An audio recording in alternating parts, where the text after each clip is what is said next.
Going on, man? Oh man! Sometimes you can't hesitate. You just gotta press record, even if you don't have a plan in place. You just got to do it anyway. Tonight we're talking about Todd Rundgren. Fuck, I can never say that name. We're talking about producer Todd Rundgren. Fuck, really annoys me that I can't pronounce his last name. Rundgren. Say that 10 times fast. Todd, we'll just call him Todd, okay? Hey, we're talking about Todd tonight. Todd Rundgren. There you go. When I stop thinking about it, then I can actually kind of pronounce it a little bit. This dude's an amazing friggin' dude, okay?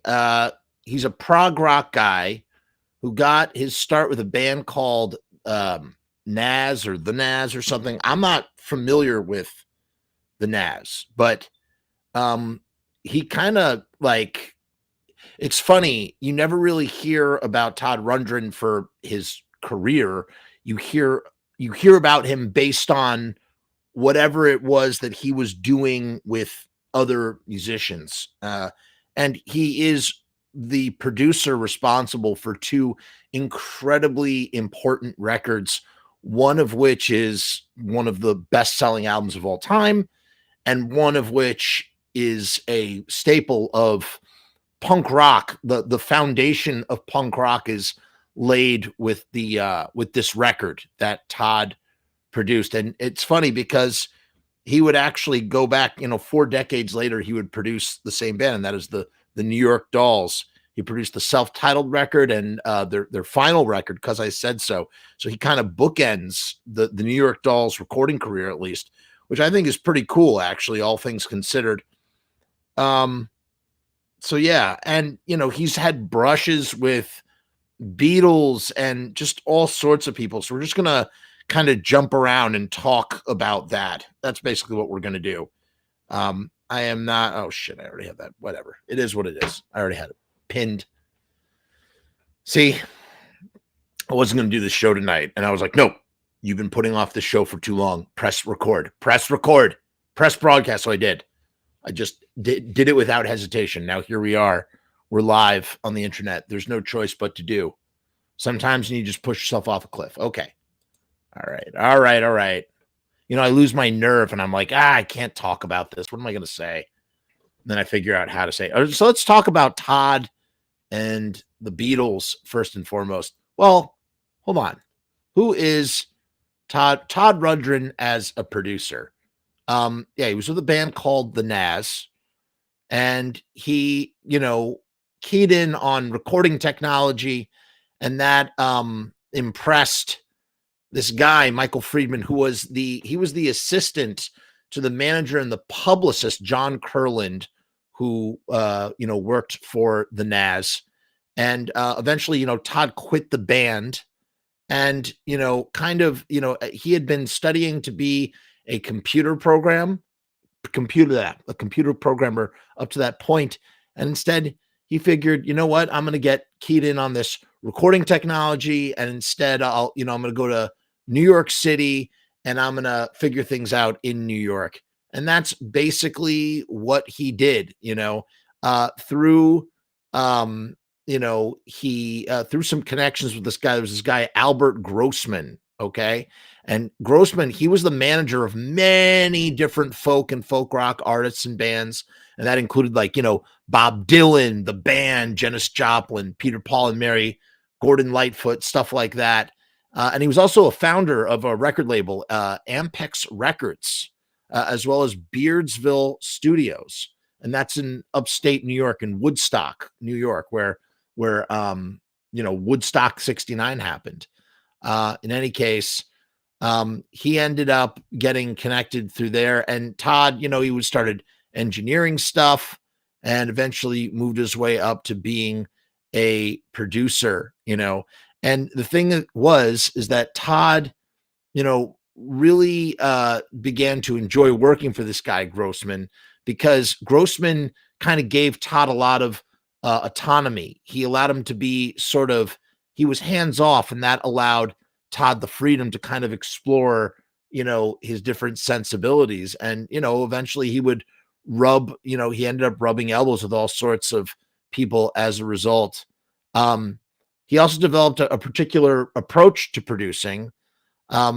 He, sort of would look at a certain type of client and then apply, how can I be a fixer? That's what he would do. He would try to be a fixer and figure out what needed fixing if something needed fixing. If someone's having a problem getting the music out of their head, that Todd could be there to ensure that process, and make sure that it works. Wanting to hear all the songs and not wanting to make a record until he had heard everything that could possibly be put on the record. And that's what kind of went into that, and, he became a wizard of the studio as a result, pretty amazing stuff. Here's some highlights of Todd as a producer. His first major gig was producing the band's Stage Fright album. He also did We're an American Band by Grand Funk Railroad. He also had some involvement in producing Badfinger's hit singles for their Straight Up album, Baby Blue, which, everybody knows that now from the end of Breaking Bad uses the song Baby Blue. Well, that is a Todd Rundgren production. I'm hating this episode right now. This episode is the worst episode I've ever done of my show. I can't stand it. But we're going to power on. He also, we're going to talk in a second. We're going to talk about Meatloaf. That's what we're really going to talk about. He also did one of the Patti Smith group's albums, Wave, and he also worked with XTC. So he's done a lot. But the thing I really want to sort of gravitate towards is the New York Dog. But before we get there, let's talk about his interactions with the Beatles. This is Todd discussing what it was like to cross paths with John Lennon. In Todd's words himself, this comes from an article by Peter Makowski from Classic Rock, okay? And it was published in Louder Sound, I believe. John Lennon.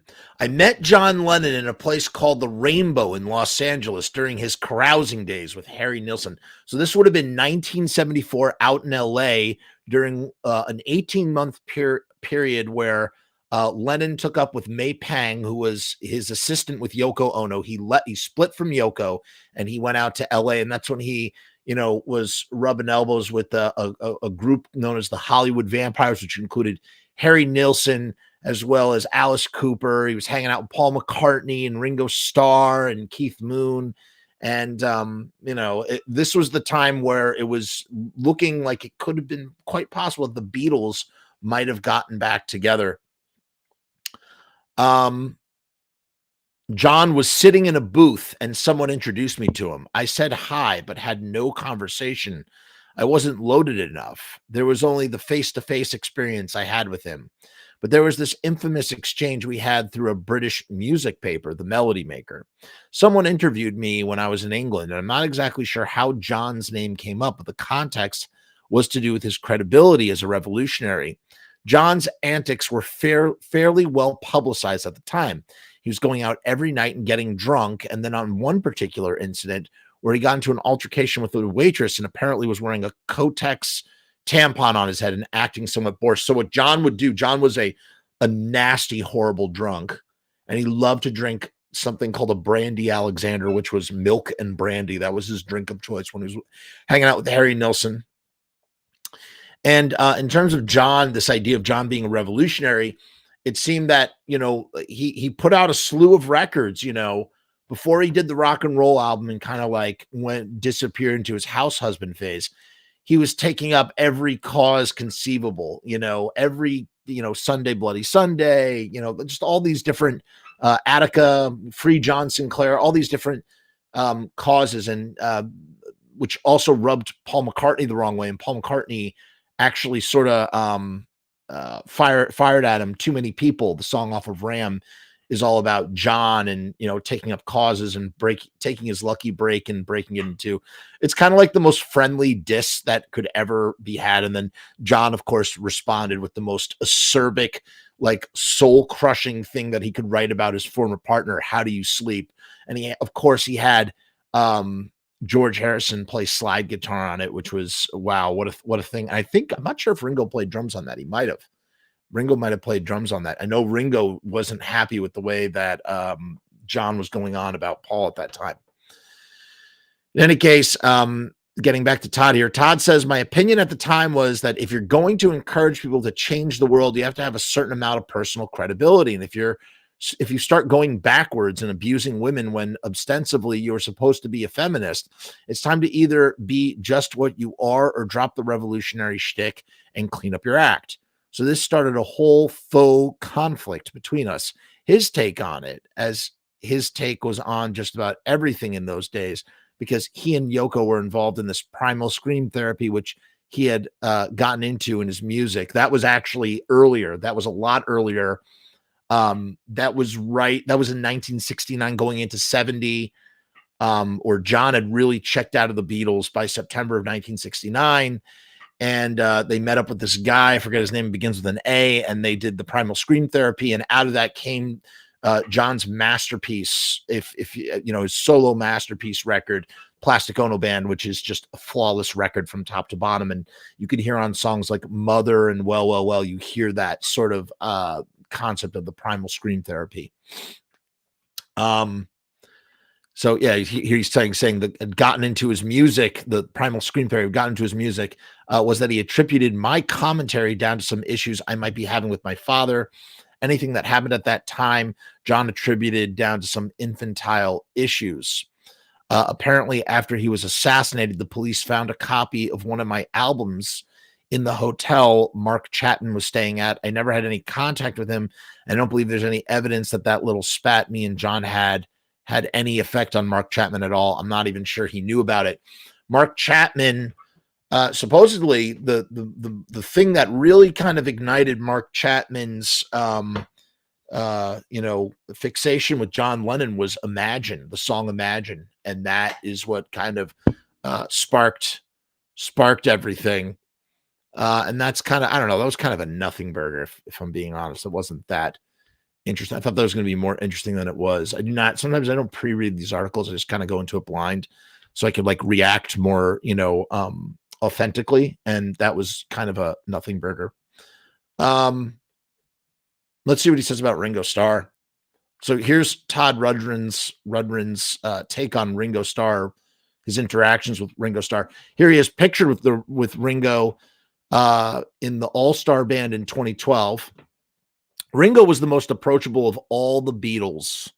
I had met each of the band in turn. If you grew up on A Hard Day's Night and Help and watched the Beatles' antics, to actually meet them in person was often a letdown. For instance, Paul McCartney was an unusually dour person, and John was totally drunk and inanimate.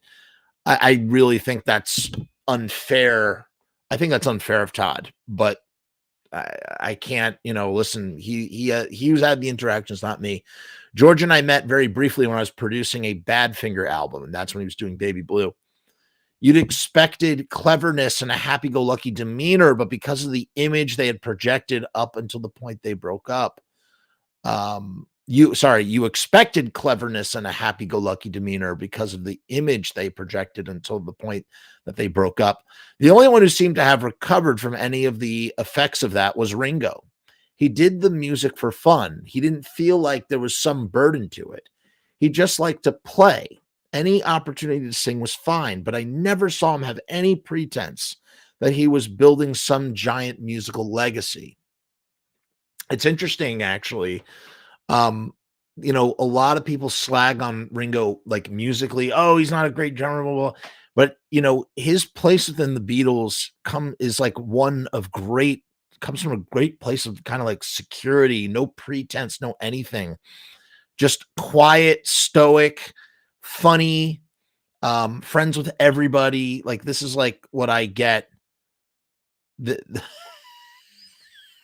Riot's here. He wants me to talk like Ringo. So just for Sharpie Riot, I'm gonna actually, Sharpie, I'm gonna do when I do the break, when I do the commercial ad, I'm gonna do it just like Ringo. I'm gonna do the ride stickers thing just like Ringo. That's what I'm gonna do. So hang tight. I'm gonna do it in just a second. Um, you look at Ringo in Let It Be, the way that he exudes like this secure masculine presence amongst the other Beatles. It's really quite interesting because I don't know, maybe growing up I kind of thought of him as kind of like a bumbling doof, but he's not at all. From anything that I like when really read up on Ringo and stuff. I mean, I don't know Ringo out of a hole in the wall. And who does? But unless you're Paul McCartney. Todd says, my experience with him spans quite a few years. The first time we worked together was for a Jerry Lewis telethon in the late 70s in Las Vegas. Ringo was still something of a drinker at that time. I didn't really notice. He seemed to be in pleasant spirits. Jerry brought in this fiddle player named Doug Kershaw and made us play behind him. And then he started playing Jambalaya and wouldn't stop. I got up on one of the drum risers and started directing. We just started playing the song faster and faster until the fiddle player couldn't keep up anymore. That's the way we made him stop. Years and years later, when Ringo started doing his all-star shows, he asked me to join him. By that time, he was all cleaned up and very well organized. Ironically, he was heading up a group of musicians of whom half were in a 12-step fellowship and the other half were completely smashed. I managed to straddle a middle ground. I could drink casually and enjoy it and not get into any shenanigans. But at the time, there was Ringo, who was in a 12-step fellowship, and Zach, his son, who was the other drummer, and definitely not in a 12-step fellowship. So there was a whole dynamic going on there. My nemesis was Burton Cummings from the Guess Who, because that's what Ringo would do. Ringo would just every year for over 30 years now, Ringo gets together a new lineup of the all-star band, and they go out and they play the greatest hits from whatever, band. And like you name like a who's who. Joe Walsh from the Eagles always joins Ringo. Joe Walsh is Ringo's brother-in-law, actually, when Ringo married Barbara Walsh. Sorry, not Barbara Walsh. What am I talking about? Barbara Bach. They became in-laws. And so Joe joins Ringo as in the all-star band and whatnot. He goes out and he just, he does his hits, man. He sings me songs. That's what he does, Sharpie. He sings me songs. And he goes out and he does his thing and has a good time doing it. And that's what Todd is talking about here. My nemesis was Burton Cummings from the Guess Who. He was a bad drinker. When he got drunk, he would start getting ugly with people. And the next day he would apologize to everyone. And then in 12 hours, he was back on the same state again.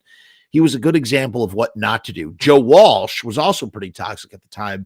Joe Walsh from the Eagles. The thing is that Ringo does not discriminate. He doesn't tell musicians that they have to be on the program.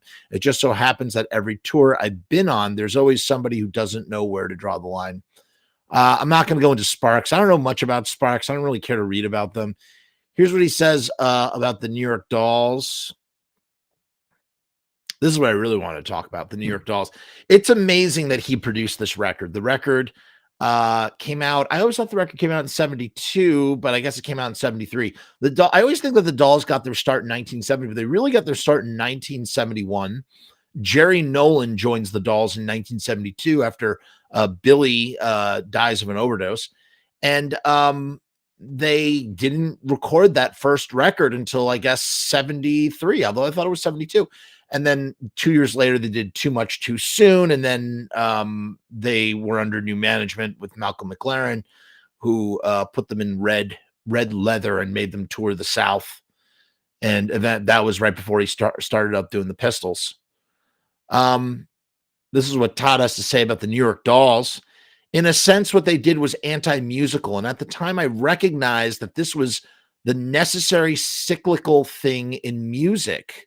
When rock music gets too flaky or fancy, there's always a movement to break it down, a return to form. What the New York Dolls were doing was they weren't doing, sure, it was punk rock, but they were just playing rock and roll, man. All punk rock is rock and roll. Like, the original rock and roll is punk rock. The original rock and roll is rebellion. What happened was, after the decade of the 60s, rock became the institution. And so punk was a return to form, rebelling against the institution of which it became, where he's saying elaborate and flaky, you know? And the Dolls were like the epitome of that, of that rebellion, of that return to form, and doing it in such a crazy way. At the time, they were like, we're gonna dress up like broads, which today works, but back then that was not easy. I mean, that's not true, because glam, that was right at the rise of glam, right? As Sharpie says, it was literally too much too soon, for sure, for sure. The New York Dolls weren't presented to me. Sorry. Blah, blah, blah. I always thought that the reason that certain music critics like bands like the New York Dolls is because they are doing something that's comprehensible to them. And, the thing is like the Dolls are just playing just like pure raw rock and roll, the American answer to the Rolling Stones. That's how I always kind of thought of David Johansen, as just kind of like an American punkier version of Mick Jagger, and Johnny Thunders was Keith Richards, man. I mean, literally. The New York Dolls weren't presented to me. They were just part of the millennium, and I was involved in it at the time. I was still living in New York in an apartment that was walking distance from Max's Kansas City, which is where everything was happening. Now, it happened in different waves, though. There was the late 60s, and then there was the early 70s, and there was the mid 70s, and there was the late 70s. And right around the mid 70s, that's when Peter Crowley, my old buddy Peter, he became the musical director at Max's Kansas City and booked everybody you could imagine that passed through the doors of Max's Kansas City from 1975, except for when he went to Europe to manage Jane County, aka Wayne County, and Dear France had taken over. I believe that was around 77 to 78, somewhere around there. I digress. It was walking distance from Max's Kansas City, which is where everything was happening. There was no CBGB yet. So he's talking about that first era. That's when the Velvet Underground were performing at Max's Kansas City. Iggy was there. There were a lot of bands that were performing there who were referred to as the New York scene. It was not called punk rock yet. I knew I was going to be leaving New York to move upstate to Woodstock and entering a new phase. So I wanted to do one of these bands as a farewell to my New York lifestyle. The band that was creating the most excitement and actually got signed first was the New York Dolls. They would play, their venue was this place called the Mercer Arts Center, which is now the campus of NYU. So if you go to the NYU campus in lower part of Manhattan, I wouldn't call it the Lower East Side because it's more in the middle. When you go up from, you go up from 3rd Avenue, towards Cooper Square. Well, no, it's like south of Cooper Square, and you enter, goddamn, what is it called? I forget. And it's near Washington Square Park, I believe. And it basically, it's like a square quadrant. The Mercer Arts Center does not exist anymore. It was what's it called? It was an unstable building, and I believe it eventually collapsed. Now there's a show that Martin Scorsese did called Vinyl that was on HBO. Some of you might remember, and they show the New York Dolls literally bringing the house down. They're playing Personality Crisis, and the place collapses, and that's obviously not what happened.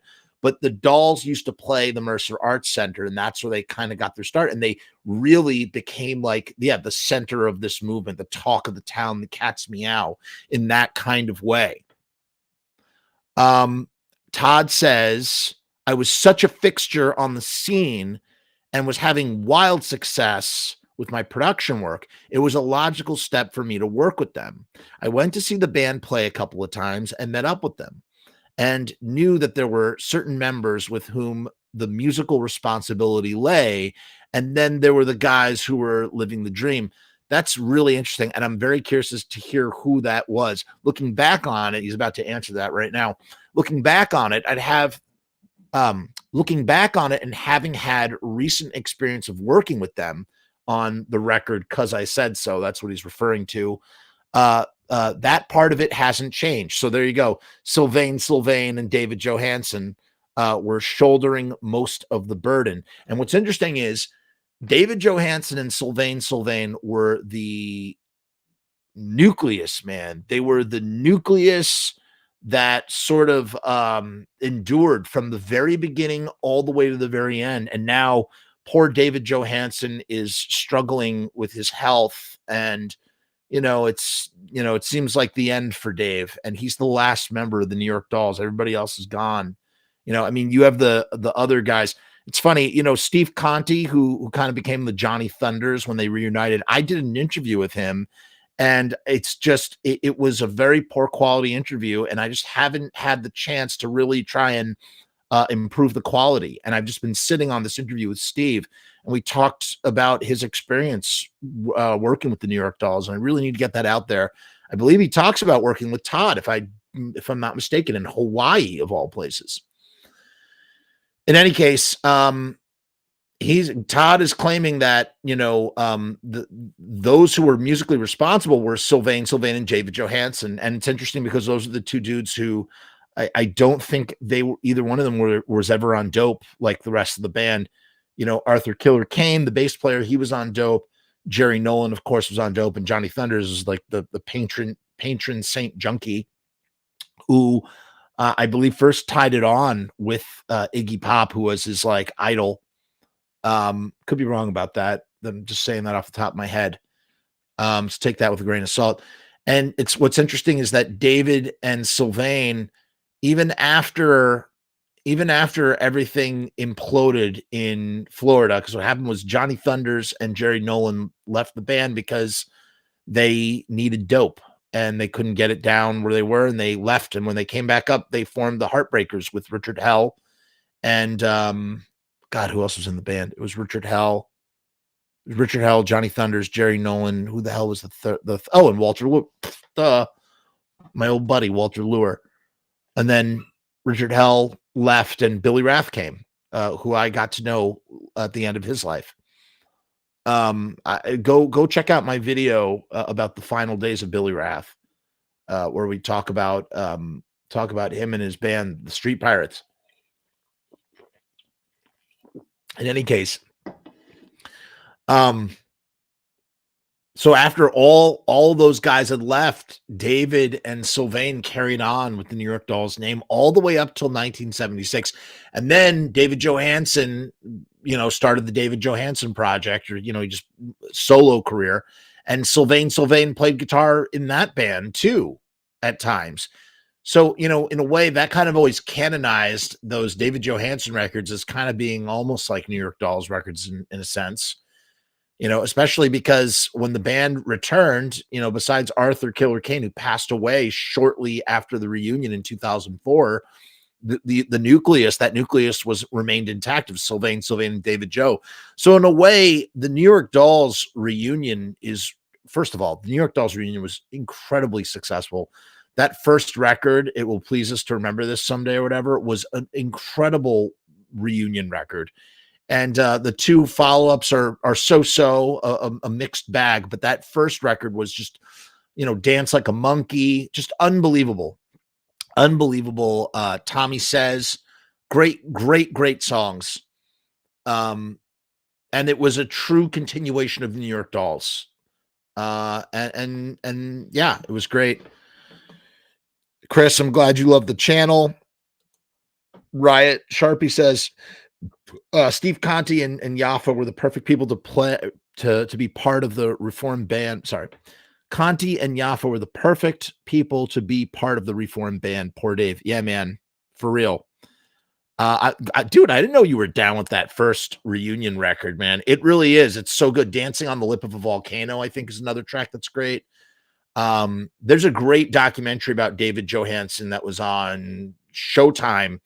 He had a band called David Johansen and the Harry Smiths, and they kind of did, I don't know what you would call it. It's more like folk indie rock, But, he kind of did a show. He did like a one-man show sort of thing, lounge show as Buster Poindexter, his alter ego, where he performed a slew of his songs from New York Dolls all the way through Buster Poindexter and the Harry Smiths. And it's a great documentary. Got to check that out. Sunfellow says the Killer Kane documentary was excellent. He got into Mormonism and worked for them. Yes, it is it's called New York Doll. It came out in 2005, right after Arthur had died. I'm really glad that they got to do a portrait of him before he passed away. Riot says, yeah, it's top 20 album for me. Riot, I'm shocked. That's awesome. I'm so glad. And Sharpie, I think you've actually talked about that doc, in past shows when you've been on the channel talking about the New York Doll doc. In any case, Todd is saying here that Sylvain and David Joe were shouldering most of the burden, so I mostly kept a focus on them and tried to manage the other guys, keeping them from consuming too much during the course of the sessions. For the most part, I went through David. I used him as a translator to get to the rest of the band.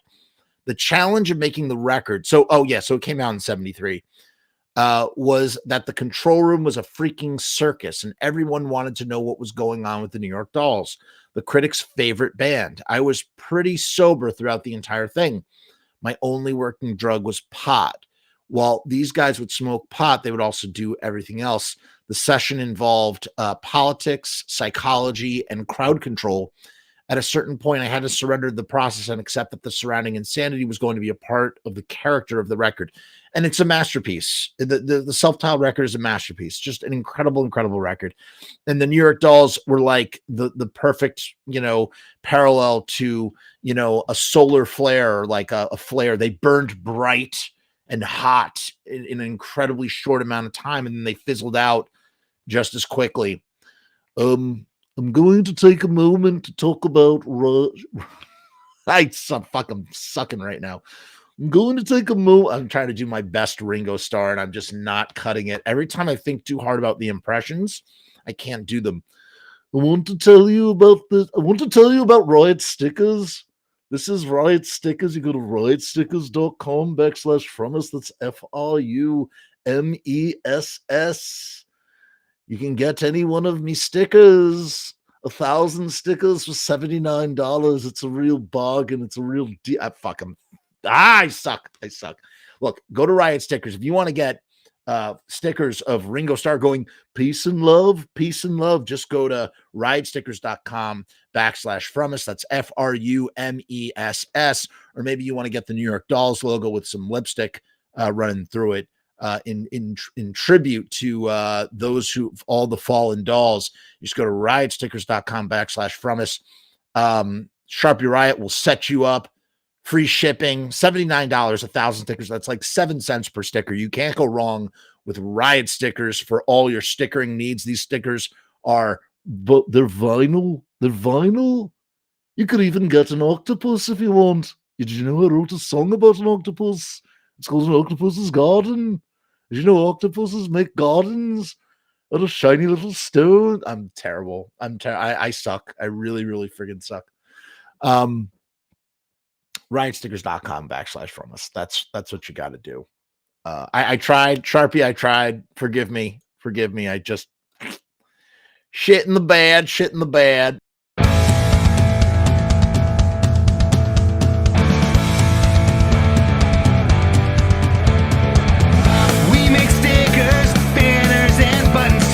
Posters and promo cards, there's nothing we can't print for you. From stage backdrops to bass drum heads, we can print on shirts, we can print on hats, we can print on pants. Cheap prices and high quality,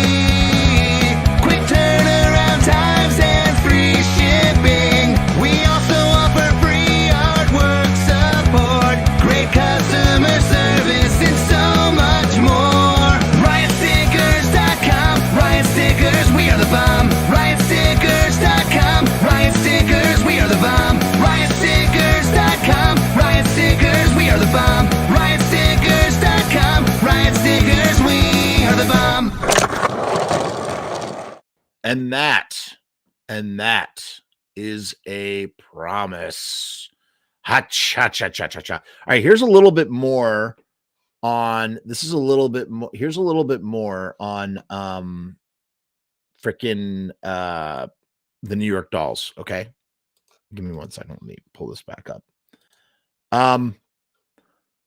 One of the bands that Todd has produced twice, almost 40 years apart, is the punk rock pioneers, the New York Dolls. He was asked to he was asked to produce their self-titled record in 1973 when most producers were not interested because of the band's vulgarity and outrageous antics. But he had a good working relationship with them from socializing at Max's Kansas City and accepted the project.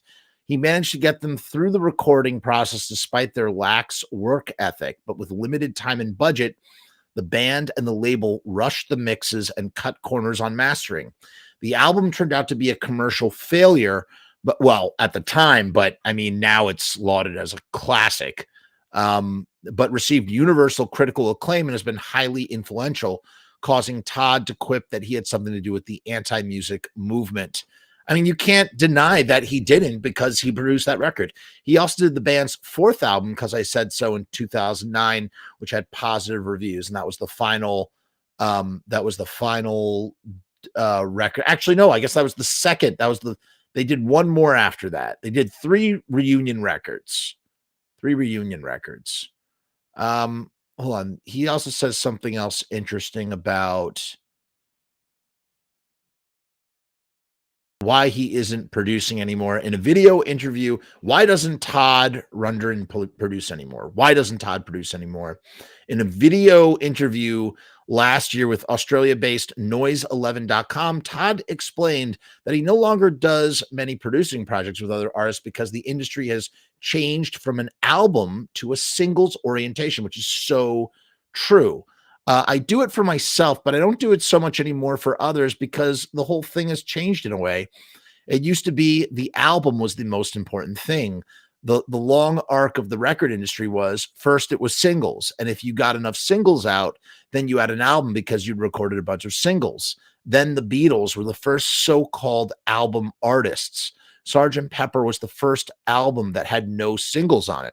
There was no single on Sgt. Pepper. They had Penny Lane and Strawberry Fields. I was about to correct him, but that's true. Those were singles and they did not appear on the record. So suddenly, but they were recorded at that time. That's the way the Beatles work. The Beatles never put any singles on the actual record. So that's where Todd is wrong here. Like the Beatles had a very specific demand where that was placed on them. Brian Epstein was like, not only you got to do 2 LPs a year and 4 singles, 1 per quarter.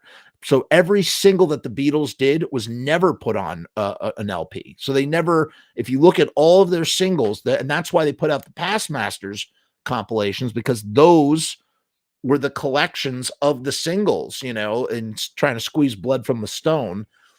After the Beatles were broken up in the 70s, they put those out because it was like none of the singles were in any kind of collected work. It was the same thing with that's why the Red album and the Blue album were so as popular as they were. The one thing that Alan Klein had done correctly. So suddenly there's this thing called the album artist, and that's what I became. You get to focus on the larger thing, not so much the smaller thing. The unfortunate thing now is we're coming out on the other end. And now because we have social media and the internet and the ability to release a song the day after you thought of it, now people just make a song. It also has to do with the fact that there's no money in albums anymore. It's easier if you record a bunch of songs, it makes more sense to put out a track at a time. The smart recording artists in this day and age, they're recording singles and EPs. They're not making records, not making full-length records anymore. It just doesn't make any sense to. And obviously there will always be, artists that do that because that's been the system for so long. But anybody who's really trying to keep their overhead low and actually turn a profit in some kind of meaningful way is doing it by the song. Singles. Streaming is a singles format, a singles medium. You do smaller things, then you accumulate them. I mean, if you look at the credits for a hit song, you might see 6 songwriters and 4 producers for one song. That's not the kind of thing I do. And it doesn't seem like music is album rock so much anymore. It just, It's just to turn on the TR-8S, which is a rhythm and drums machine, and start talking. He is, however, optimistic that things will change and become more amendable to the album-oriented and other forms of serious music making going forward. Everything is kind of fragmented again. Things have changed a lot. It's not necessarily a great place for musicians, but stuff changes all the time. Things change. The feckless nature of music now, I think he means to say the fickle nature of music now, won't really last that much longer. I don't think. It's just a flavor of the week. I mean, everything's like parabolic, you know, it's a parabolic curve. It goes from this to that, to this, to that, to this, to that, to this, to that. Here's some more Todd on recording this is the freaky atmosphere of the New York Dolls. Here, we'll look at that in 1 second. Let's go to the comments real quick. Richard says, I was eating dinner at a sushi restaurant in La Jolla, California, about 2 hours south of Los Angeles. Came in to pick up takeout. I recognized him immediately. It was like, holy shit. Are you talking about Todd? Todd came in. Okay. Is that what you're saying? Todd came in to pick up takeout. That's pretty cool. No one even recognized him. That was about 17 years ago. I mean, that's the thing about Todd. Todd is incredibly famous, and people know, like everybody who's famous, all musicians know who Todd is, but the general public, he's kind of got like this sort of like malaise, like, you know, people don't recognize him right off the bat. He thought that Liv Tyler was his daughter. You know, he was living with BB Buell, Liv's mother, and she had an affair with Steven Tyler. And so Todd found out that Liv was not his kid. I don't know the exact details. Sunfellow says, to me, you sound like the Ringo voiceover from the cartoon, The Beatles. To me, you sound like the Ringo voiceover in the cartoon, The Beatles from yeah, I mean, I suck, man. I suck. I used to have a really good Beatles impression. I just haven't done it in a long time. Ravner says, I have an amazing story about getting to know Sylvain. I met him in 2000 before the Dolls reunion when he was still touring with the El Caminos, his backing band in the late 90s, early 2000s. He says, if I wasn't typing on my damn phone, I'd love to write it all out. He was truly a sweet person, great dude, loved rock and roll. Hey, Ravner, would you do me a favor and just write it out in the comments, not in the live chat, but in the comments below, so that people, if you watch Ravner, who comments here all the time, Ravner, put the story down in the comments so people can, when you get home, when you're on your computer, so that people can actually like look. I'd like to know the story myself. So we'd like to hear it. So let us know. The Beatles regretted not putting those songs on Sgt. Pepper. I don't know if they did. Oh, here he goes. Ravner is actually typing it out. First met him in Birmingham, Alabama, of all places, in October of 2000. Okay, never mind. Sometime I will write it out. He was always smiling, loved telling fans stories about the old days, digging Jeff's broadcast. Thank you. And thank you for sharing that with us. All right, he will. He's gonna write it all out for us. All right, so here's a little bit more New York Dolls. The whole experience is kind of a blur. This is from A Boat Against the Current, Thursday, December 10th, 2020. Quote of the day on the New York Dolls Freak Show atmosphere. The whole experience is kind of a blur. The band had so many groupies and hanger-ons that it was a freak show atmosphere every time you went into the studio. The biggest challenge was getting everyone focused enough to get through a couple of takes. David Johansen was pretty even keel, but some of the other guys were so easily distracted by anything that came into the room, whether it was a groupie or a bindle of drugs. I think some of them felt like they had to achieve a certain level of inebriation in order to play the best they could. But it was so hard to maintain that they'd often shoot past it, which is why when you look at the Stooges recording Funhouse and all of the drugs they were on when they did that, like, it's kind of amazing that they were able to get that kind of live sound at that time. It's a flawless record. American rock and roll singer, songwriter, and producer Todd Rundgren on recording the New York Dolls. Right, that was an interview. That was an interview from 1973 when he was talking about it. During the mid-1970s, when Todd appeared in the Central Park Todd is God inscriptions on signs and T-shirts were a common sight. Most fans had his mind had in mind his skills as a live performer in such venues, as well as singer-songwriter the likes of Hello, It's Me, I Saw a Light, and Dream Goes On Forever. Little did many of them realize that in the recording studio, his authority was godlike, not only concerning his own work, but that of the musicians who used them to produce their albums. And we're going to talk right now. I want to talk about the New York. Well, I want to talk about Meatloaf. Here's a little bit more about the New York Times. He says, but evidently, when it came to getting the best work out of these musicians, as fruitful and expeditious, but evidently, when it came time to getting the best work out of these musicians in as fruitful and expeditious matter as possible, Rundgren was all business. And so while Jerry Seinfeld had his soup Nazi, the New York Dolls had their studio Nazi, aka the Hermit of Mink Hollow. How bad was the recording experience? Todd has also likened it to herding cats. Guitarist Sylvain remembered the studio work for the band's first LP in this way. This is what Sylvain has to say about recording that first record. I do remember there were a few times, even with Jerry Nolan, where he just couldn't keep the beat, and Todd would be out there with him in the isolation booth with a drumstick and like hitting the beats on a cowbell for Jerry and his headphones. Todd was sort of like a live click track, keeping the steady tempo for Jerry to follow. Despite Todd's stringent efforts, the album was a commercial failure, hardly justifying the chance that Mercury Records took on the band when virtually no other label would touch it. The follow-up under producer George "The Shadow" Morton only reached number 167 on the U.S. charts. Only reached number 167 on the U.S. charts when released in the summer of 1974. 37 years after the New York Dolls had trouble finding their footing in the recording studio, surviving members Johansson and Sylvain reunited with Todd for the Rhino release of "'Cause I Said So." This time, the exacting producer and the musicians under his gauge worked together far more smoothly by all accounts. So it's amazing. Could you imagine 37 years later reconvening to do that?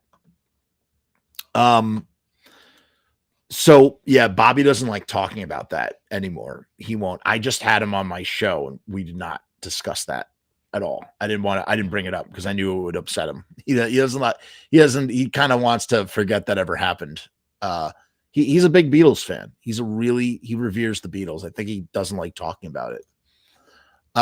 So here, this is from Billboard. Todd Rundgren talks about spoofing Bruce Springsteen and seeing Meatloaf propose with a salmon while producing Bat Out of Hell by Bonnie Sternberg. And this is from October 20th, 2017. Now, here's the thing that some people don't realize. I love Meatloaf. And I love Meatloaf. And one of my favorite records is Bat Out of Hell by Meatloaf. If you've ever listened to this record, you might not think that it's punk rock, but it is punk as fuck. When you look at the history behind this record, this guy, Jim Steinman, who writes all the music, this weird little Jewish guy with his piano, he's writing this concept about Peter Pan called Neverland. He hooks up with Meatloaf, right? And together they start shopping around these songs that are 20 something minutes long. Like they're just ridiculously long songs, and everybody laughs them out the door. Just like, and it's funny, in 1977, the biggest record on commercial radio was Bat Out of Hell, man. I mean, it was a huge record. It's one of the greatest selling records of all time. So, at the time, punk rock might look at Bat Out of Hell as kind of like establishment, but the reality is it's the most anti-establishment thing ever. And Todd, like, when nobody else would produce this record, Todd took a chance on him. What? Oh my God, Sharpie, you're kidding me. Sharpie, you're a fan of Bat Out of Hell as well. Oh my God. Sharpie, did I ever tell you that I ate dinner with Meatloaf once? I worked on a movie called Polish Bar with Meatloaf, and he sat with the art department, and we all ate dinner together. This was in the winter. No. It had to be the winter of 2008. I think Polish Bar came out in 2009. But yeah, I got to hang out with Meatloaf, man. He cool. He was very chill to us. Very, very, very cool guy. Yeah, it is. It is still one of the biggest selling albums of all time. It's really insane. But the story is so punk. So everybody laughs these dudes out of the room. They're like, we are not going to produce this record. We don't want we will not sign you at all. Who's going to be into this crap? You know, these songs are too long for radio play. And Todd eventually hooks up with them and he produces the record. And this is the story. Here's the story right here. And this is what I did not know this. Todd, thought he was spoofing Bruce Springsteen, right? When in producing this thing. There are two types of people in the late 70s music business. Those who readily admit that they never in a million years would have guessed that Meatloaf's Bat Outta Hell would go on to be the 5th highest selling record of all time, and liars. The album, celebrating its 40th anniversary on October 21st, was a hard sell. A collaboration between Meatloaf, still at this point in his career, primarily known as a Broadway actor. He played Eddie in the Rocky Horror Picture Show. This is the pre-Bat Outta Hell Meatloaf was immortalized in the Rocky Horror Picture Show, as well as the Rocky Horror Show when it came out to LA at the Roxy. And that was when Lou Adler hooked up with them and they made the movie. So Meatloaf was still at a point in his career. He was primarily known as a Broadway actor, and composer Jim Steinman had made this record based on Neverland, Steinman's futuristic rock musical about Peter Pan. For 2.5 years, no label would touch it. Clive Davis famously hated it, telling Meatloaf, actors don't make records. More than that, Clive Davis yelled at them to get out of the room or something when they played. I mean, like, Meatloaf would like jump up on a table to like sing the songs because I don't believe they didn't have demos. They would have a piano and they would sit there and they would play for these record executives and hope to get a deal. And yet somehow this intensely bizarre, overwrought record of musical theater rock, released right in the middle of punk's heyday, the same year as the Pistols' Nevermind the Bollocks and the Ramones' Rocket to Russia, went on to sell over 43 million copies worldwide and still moves approximately 200,000 units a year to this day. And that's in 2017. And I believe, Todd bankrolled these recordings. Is the greatest friggin' investment that anyone could make. Let me see if I can find this real quick, just to show you. Let me see if, hold on a second. This is going to blow your minds since you're stoked about that Meatloaf thing. Let me see if I can find it. I don't know if I can. Give me 2 seconds. Come on. Here it is. Here it is, baby. All right, so check this out real quick before we continue. So here is me. This is me. This is from 2022, I think. No, it had to have been. This is a screenshot from even earlier than that, right? But this was after he had died. Right. This is okay. So that's my profile picture from 20. So this is from 2017, actually. That's when this is from. I wrote on Meatloaf. Meatloaf would respond to everybody, man. You could write you could write comments on his Facebook and he would respond to you. This is what I said. I'll never forget when you sat and ate with us in the art department on the Polish bar film, or when you stood in line with everybody else to eat, even after being offered to cut the line. You are an incredible man and an incredible musician. Screw all those haters. And Meatloaf says, every movie or TV show, I always eat with the crew, not back in my trailer in the business not back in my trailer in the business will understand what I just wrote. And I never cut in line. I can wait my turn. Everybody else works as hard as I'm ruining this.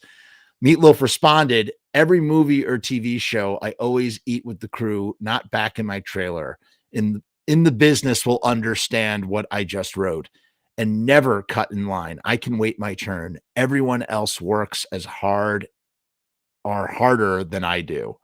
M. I mean, that floored me when he responded to that. Yeah, I just thought I would share that. So, so is this what we were looking at? Part of the credit for the LP's mega success certainly belongs to Todd, a solo rock star in his own right, who agreed to produce the record because he thought it would be a funny Bruce Springsteen parody, and eventually got stuck with the tab after a deal with RCA fell through. So I guess RCA was going to finance or co-finance or help with the financing. And then that fell through, and Todd had to finance the recordings. And I mean, I guess if he's financing the recordings, that kind of means that he owns the recordings, which means that a lot of that revenue, that 43 million records sold, went to Todd. And, you know, Meatloaf and Jim Steinman famously kind of got screwed in that kind of way. By the end, they were not making any money on that record, which is a crime, totally a crime. But still, it's a great story. It's an incredibly sort of punk rock tenacity that brought this record to life. Billboard caught up with Todd in honor of Bat Out of Hell's 40th anniversary to discuss its legacy, how Steinman and Meatloaf brought humor to their material in a way that Springsteen never did, and just who else was in on the joke. Spoiler, no one. And it's interesting because Meatloaf was speaking out about this record when it was being re-released for the 40th anniversary, saying, we're not getting paid for this record. Do not buy this record. And I guess Todd was getting paid for this record and they were not getting paid for this record. Sunfellow says, later I heard that Todd had sold the rights back to Meatloaf and he used that money to buy property in Hawaii. Okay, that's interesting. And that kind of tracks because that's where that New York Dolls record was recorded, in Hawaii. So that's kind of interesting. Yeah, Jim Steinman wrote music for the Sisters of Mercy. Jim Steinman also wrote the song Total Eclipse from the Heart. Meatloaf was genuine. He was a genuine guy. Sharpie says, I don't care what anybody says. Bat is punk as fuck. Hell yeah, it is. Hell yeah, it is. Why don't we start at the beginning? Tell me a little bit about how you were first approached to produce Bat Out of Hell, says Billboard. Todd says, I had a friend, an occasional bandmate named Moogie Klingman. What a name. And in the mid 70s, I was getting a lot of production work, probably more production work than I could handle. Jesus Christ, did I not turn the gain back? Yeah, I think I did. I turned the gain back down. I was getting a lot of production work, probably more production work than I could handle. And so Moogie approached me to say, well, if I find a band or an act that you think is worth producing, I'll do the legwork on it. And that'll help me get into the production game. So I said, okay, that's a fine idea. If I hear something, sure, we can give that a try. So a couple of weeks later, he came to me with this act. It was Meatloaf. And he explained that it was also this guy Steinman, who I hadn't heard of. I knew who Meatloaf was. I'd seen him in the Rocky Horror Show on Broadway. So I said, okay, interesting enough. Let's listen to it. And the only way they would demo the material was to do it live. They didn't have a demo tape, or they didn't want me to have a demo tape because they thought it was not representative of what they were trying to do. So they would wheel in that piano and play it for anybody who listened, including Clive Davis, who screamed at them to get out of the way. By the way, when Rocky Horror played on Broadway, that must have been 75, because Meatloaf went with Tim Curry to New York to the Belasco, and that was the last run of like the original or people from the original cast. And they say that it was cursed because when they came to America, they went out to the Roxy in LA instead of doing Broadway. You're supposed to go to Broadway when you come to America, and it was kind of like a sort of a snub. And the stage gods punished the Rocky Horror Show as a result. So Todd said, okay, interesting enough. Let's listen to it. And the only way they would demo, right, we already said that they would demo it. They'd only play it live. So they set up in a rehearsal studio, Jim Steinman and Meatloaf and Ellen Foley and Rory Dodd, just the four of them. And they essentially performed most of what turned out to be the first record. They did it all live, just the four of them, with all the familiar tropes that would become the video later. The whole Paradise by the Dashboard Light thing that whole part of it. And they related to me that they had essentially done this for any producer who would entertain coming to see them. And they had been essentially turned down by everybody. And I could understand why, because it didn't have obvious commerciality. But I saw it as a spoof, I saw it as a spoof of Bruce Springsteen, because the songs were sort of very basic changes. The themes were all laughs. By the time it was the 70s, the themes were kind of nostalgic. Even though Bruce Springsteen would represent them as still being real, the iconography was still out of the 50s, you know. It was switchblades and leather jackets and motorcycles and that sort of junk. So I saw the whole presentation as being sort of a spoof on Bruce Springsteen, and that's why I decided to do it. Billboard asks, and what was it about the idea of a Springsteen spoof that appealed to you? And Todd says, well, there was a lot of interesting stuff in there, like the fact that Jim Steinman kind of wove this sense of humor into the material in a way that Springsteen never did. But it was also so annoying to me personally that Bruce Springsteen was being declared the savior of rock and roll. You know, he was on the cover of Time magazine, and I thought, this music is going nowhere. He may represent the image that the people want, but from a musical standpoint, it's going backwards. So I thought it needed to be spoofed. So it's interesting. Todd's kind of like, you know, anti-establishment attitude towards Bruce Springsteen, who was being declared as the savior of rock and roll, is what led to this even happening in the first place. That if that doesn't make it punk, then like, I don't know what else, man. Just, oh God, is it great? What a great record that it is. Sharpie says Meat was just trying to get parking attendant job at the theater, and they told him to sing instead, and instead they gave him the job. Huh. Sunfellow says AI explanation. Bad Out of Hell was produced by Todd and released in 1977. It's considered one of the best-selling albums of all time. Rundgren sold his production points to Meatloaf. I did not know that, huh? And Sony said, just buy me out. Whew.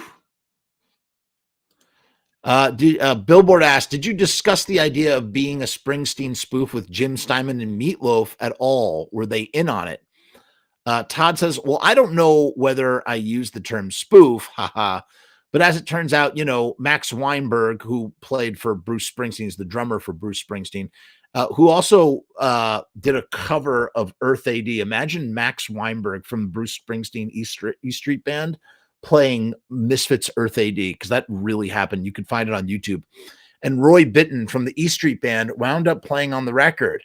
So that kind of made it even spoofier. I didn't know that Max Weinberg played on Bad Out of Hell, but I don't think I instructed them in any way to think of it differently than they would have otherwise. But quite obviously, they were cast because they could bring the Springsteen-ness to the whole project.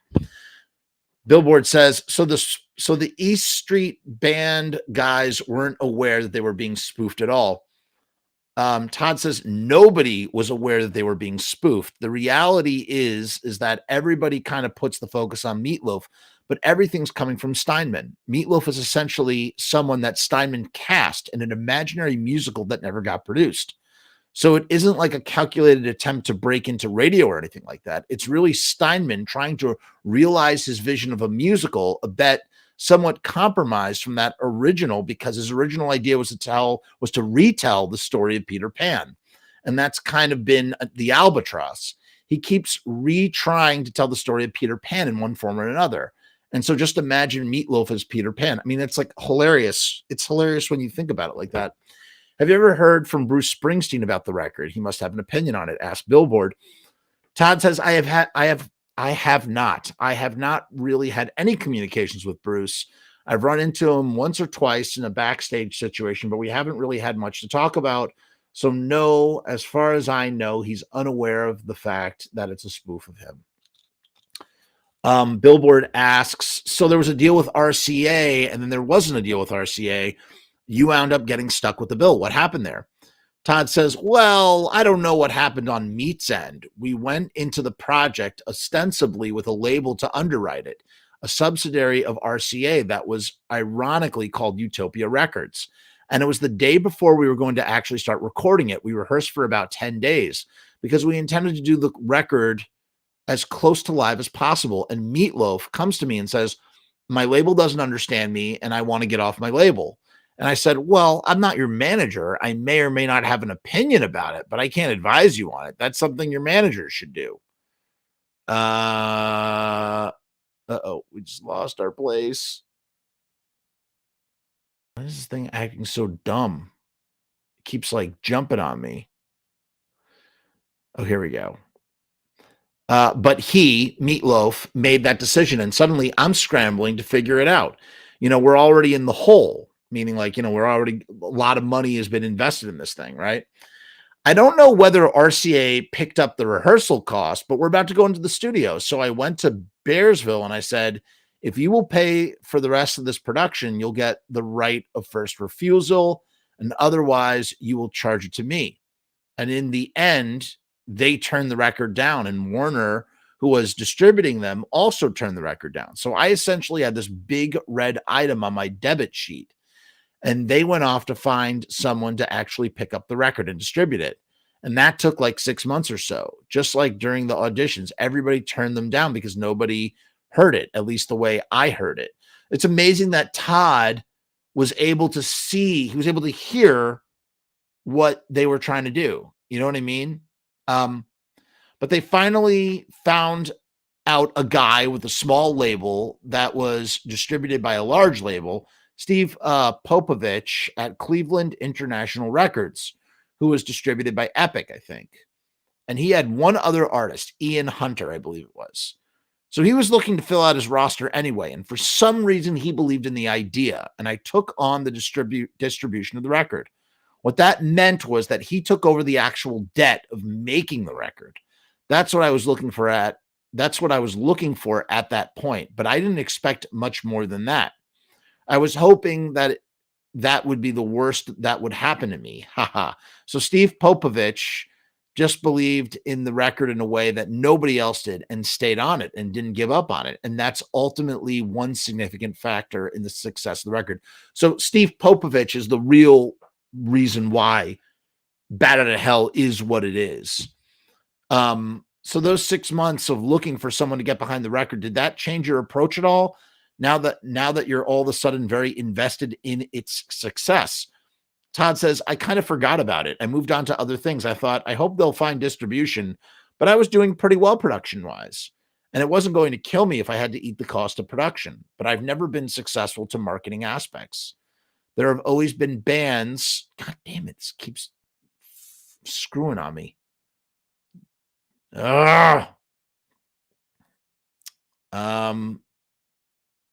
Sorry. Wow, this is really annoying. There have always been bands throughout the years where I thought it would be great if I could get this band signed and make a record with them. And almost always I'm unable to get the band signed because I hear something and the label doesn't hear it. I've never had a lot of luck in that regard. So I didn't want to be involved in trying to actually sell the record. I thought it would be detrimental if I tried to represent the project. So I just kind of put it in the back of my mind and moved on to other things.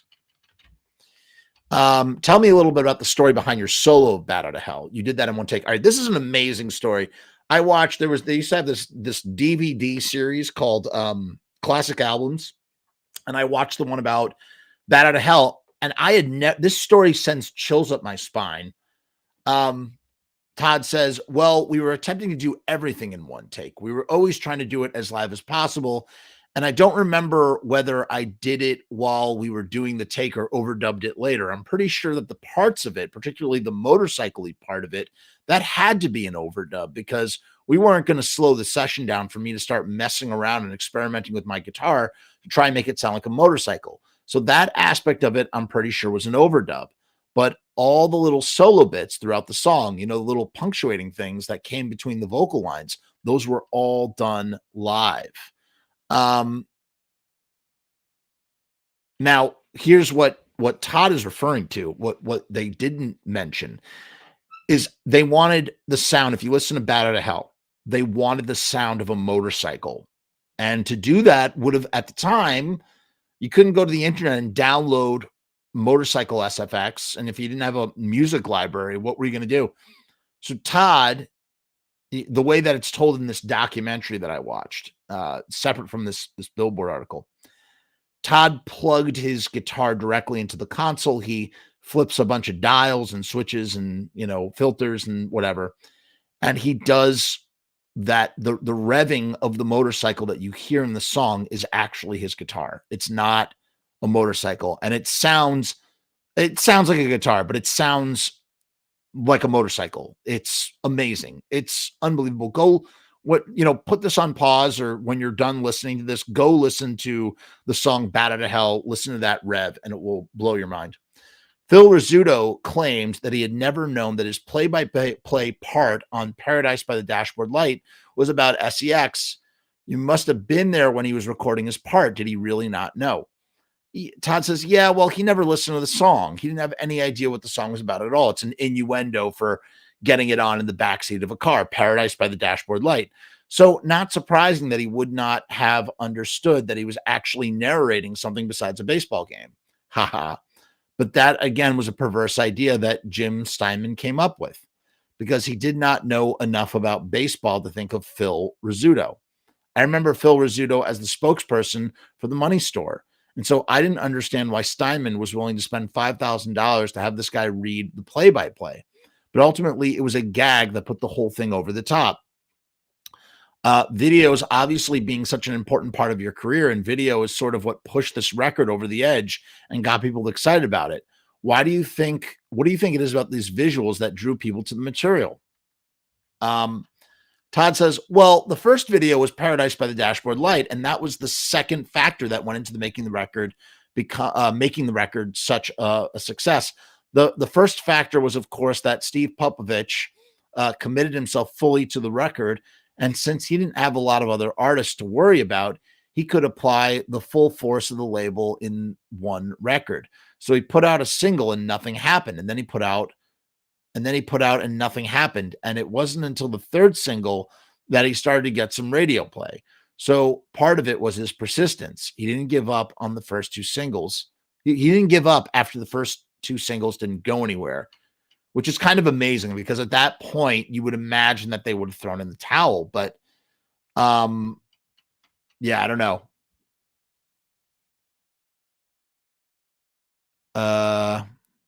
Steinman and Meatloaf always say without Todd, it wouldn't have even happened. And also he was able to get the best out of Meat. I mean, yeah, of course, Todd is without Todd, of course it wasn't going to happen, but Steve is the reason why it blew up the way that it blew up. The motorcycle sounds story you just told. This is the way Meat says it. Yeah. That's the way he tells it in the documentary. And it's just such a great story, man. Like whatever is real or not real, it's just a great friggin' story. The second factor was that MTV, which, started in 1981, and Paradise by the Dashboard Light was the longest video on air, and it was still substantially live. So VJs were just like DJs. DJs would always want to put out like the whole side of Dark Side of the Moon so they could go up on the roof and get high. The VJs were kind of the same way. The longer, the better, so they can go goof off somewhere and do something for a while. So that Paradise by the Dashboard Light video got played essentially endlessly on MTV in the very early days.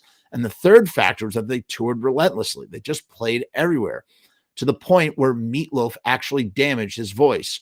And by the time they got to the second album, which was Dead Ringer, he couldn't hit the same notes that he was hitting on the first record. And because of that, if you listen to Dead Ringer, listen to the opening track. What's it called? What's the opening track called? It's not Dead Ringer. Dead Ringer. I'm gonna love her for the both of us. Peel Out is what it's called. You can hear Meatloaf. That whole performance is Frankenstein together. You can hear Meatloaf trying really, really hard to make it all work. Billboard says, what do you think it is about this record that continues to resonate with people 40 years after the fact?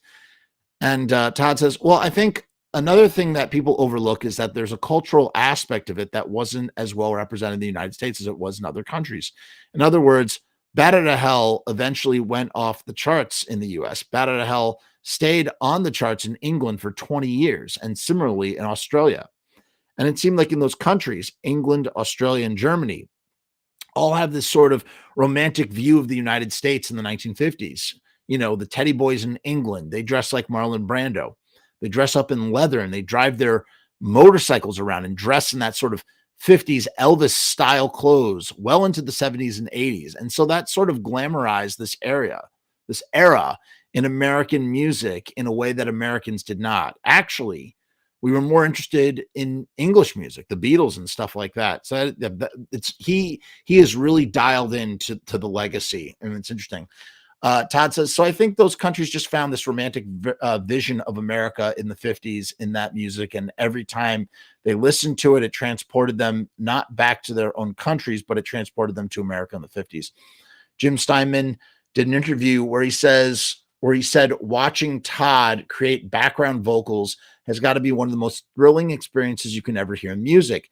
He did complex melodies that intertwined with counterpoints. Everyone was terrified to admit they didn't have a clue what to sing. And I think he made it that complicated for perverse fun. Is that true? Todd laughs. Nah, that's just the way I hear it. I love how he plays it so cool. He's playing it so cool. Nah, that's just the way I hear it. Like I say, I was only interested in taking advantage of the fact that Meatloaf is playing the role of the hunky 50s frontman, but he is anything but, you know. He's got that operatic voice that exceeds any sort of gruff rock and roll kind of thing. So it's kind of going in one direction, but the fact that he's so obese and uncharacteristic and sweaty and kind of into the whole other direction, that is not what people remember about that genre of music. So it's this juxtaposing of those two things. The music is supposed to be completely believable, but it's just juxtaposing. It is with this unbelievable character that Meatloaf represents. Billboard asked, do you ever put the record on to listen to it? And Todd says, not much, but that's not because of the record itself. I just don't do it a whole lot. I'm always absorbed in new influences and looking for ways to resynthesize those in my own music. So I said not to look back too much. And an album like Bat Out of Hell that I'm constantly being reminded of, it's almost as if I don't have to listen to it because everybody else is listening to it for me. Billboard says, well, considering how hard it was to even get the record made, you obviously had no idea it would go on to be such a huge success. But after it came out and started gaining traction, was there a point where you thought, okay, yeah, we've actually got something here? And Todd says, yeah, when I got my first royalty check, I remember Albert Grossman of Beersville Records, who we mentioned at the beginning of this show, was there because he had, you know, I had ostensibly a deal with Bearsville, if they were to distribute the album. But once that it went to another label, I was not part of the negotiation. So my production had to be negotiated between Meatloaf and Steinman's lawyer and the label. Most actually between Meatloaf and Steinman's lawyer, because I was taking a cut of the artist royalties. There was not a separate production royalty cut out of the deal. Wow. So I don't know how many months the record had been out, but it was long after I'd finished the record, and we're sitting in the office and Albert's there, and they're going to cut me a check for outstanding royalties that I hadn't collected in that whole time between when I had finished the record and when we had settled on what my production cut would be. And that check was between $700,000 and $800,000. One check. He made nearly $1 million fucking dollars, dude. The biggest check I have ever seen in my life. And mind you, that's $800,000 in 1979 dollars. Let's take a look at that, shall we? How much is $800,000 in 1977 dollars today? That's $4,166,402. Okay, so roughly almost $4.2 million in a single check. That's insane. And at that moment, I realized, wait a minute, this wasn't such a goofy idea at all.